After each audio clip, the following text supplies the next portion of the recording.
Well, I'm out on a revolt today, again, because, oh well, it's just become my favourite bike, and I have attacks of guilt. I think perhaps I should use the other bikes more, but that's just a strange thing of attaching human emotion to a mechanical device. And I love the Revolt so much, I've even considered getting another one. The road is still really bad because we've had so much rain and it all flooded. I didn't make a video of it. I went out on the fast road. It was 3 days ago now. And there were roads flooded, and I mean properly flooded. Places where I've never seen roads flood before. Really was a surprise. But at least we got a little mini respite from the rain. And according to the forecast, we're just lucky because there's heavy downpours across England today. What does still amaze me is the volume of traffic. It's like when people go, oh, there's high winds and flooding today.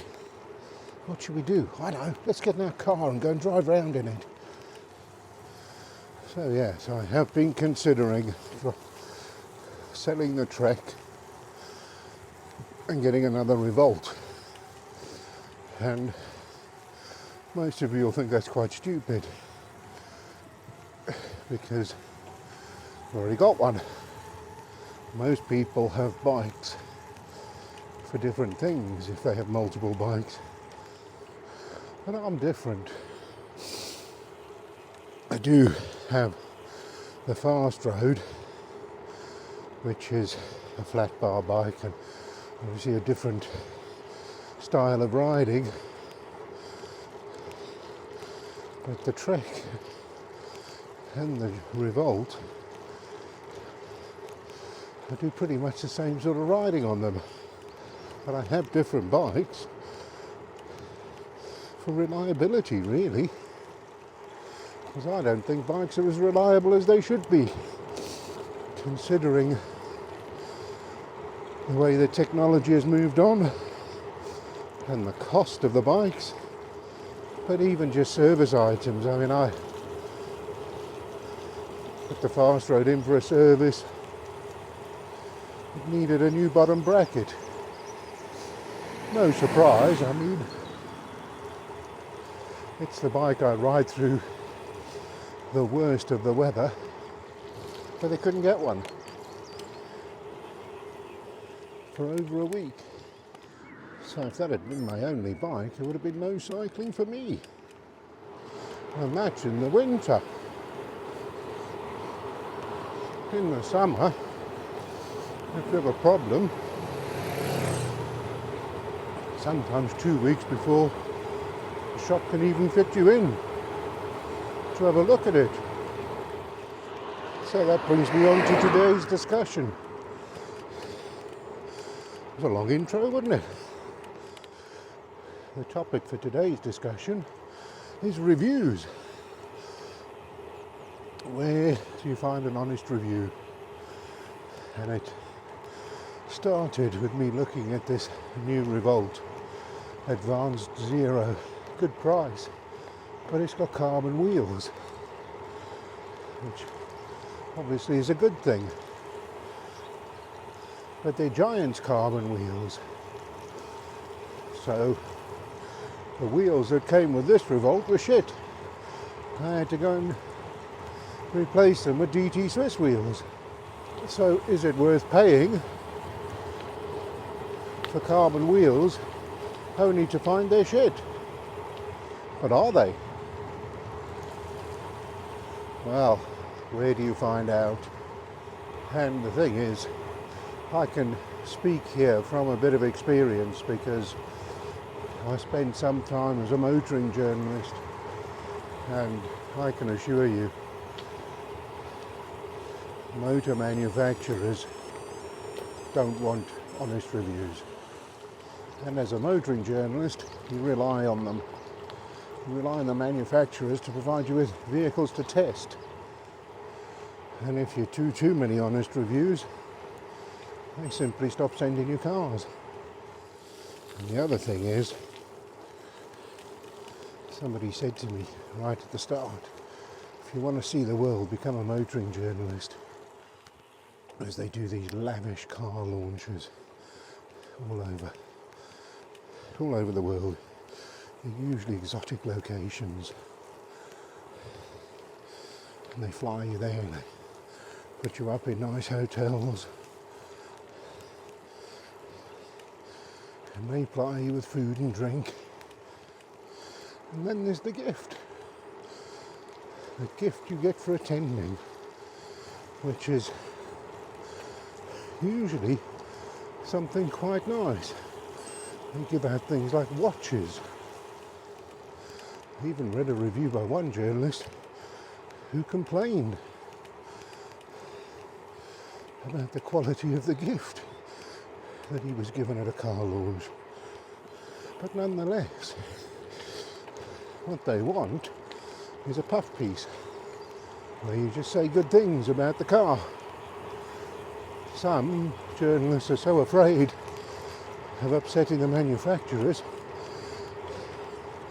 that they simply rewrite the press pack, because if you say bad things, you won't get invited on launches anymore, and it may jeopardize you not just with one manufacturer, but a PR agency might deal with 3 or 4, so you won't go to any of the launches for those manufacturers. And when I see YouTube reviews by the supposed big names, you know, Bike Radar, David Arthur, I can see the same trend, the same traits. And worse than that, since print journalism has gone out of fashion, YouTube has taken over. These people need to earn a living. So some of the reviews are sponsored. Well, if somebody's paying you to review their product, what's the chances you're going to say bad things about it? Even if I am judging them too harshly, they get given a bike for a week and they'll tell you it's a nice bike to ride. But what you really want to know is, what's it like when you've ridden it every day for 2 years? Because the idea of buying a quality brand is out the window. Has been for many years. Businesses these days are run by accountants. Maximise profit. And the way they maximise profit is reducing cost. And reducing cost is just another way of saying lowering quality. Jaguar Land Rover, aspirational brand. Don't ask me why, because they have one of the worst reliability records in the world. You know the old joke, 60% of Land Rovers ever made are still on the road. The rest of them made it home.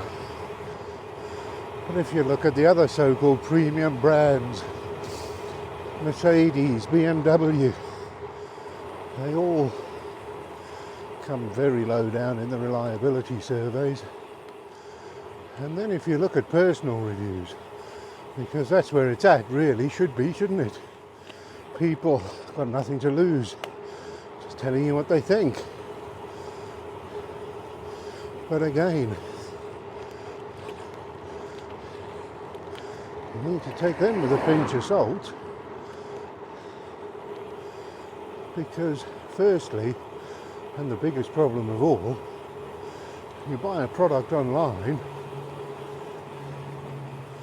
before you've even opened the box, sometimes before it's even been delivered, they're asking you to review it.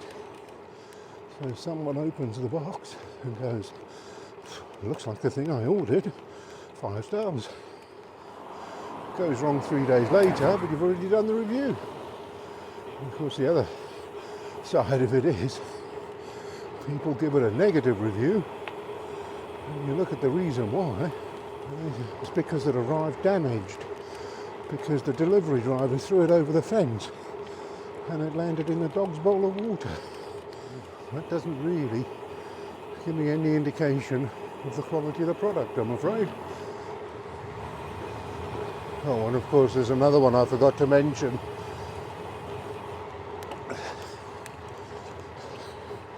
And that's the Clarkson wannabe.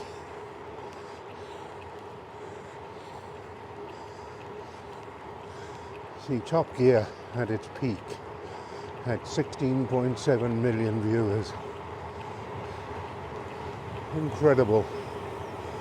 And then it went worldwide. So Clarkson could really say what he wanted. And if manufacturers stopped sending him cars, he would point that out. Kind of embarrass them. And so he said whatever he wanted, and sometimes he was highly critical. And you get a group of generally younger ones who don't really understand the game yet, who will just make it their point of criticising every single aspect of a vehicle.